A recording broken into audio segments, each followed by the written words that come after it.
जिला के नगर पंचायत टुंडरा निवासी बेलीराम धीवर के नहर में बूढ़े ले मौत हो गई। बेलीराम बिहनिया मोहतरक हार अपन खेत देखे लग गए रहीस।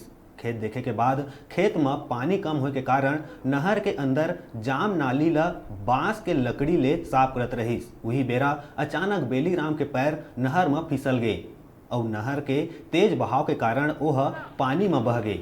पानी ले बाहर नहीं निकल पाए के कारण पानी में ही ओकर मौत हो गई। मृतक बेलीराम के शव लगभग 800 मीटर दूरिया में बने स्टेप डैम में जाके फंस गई।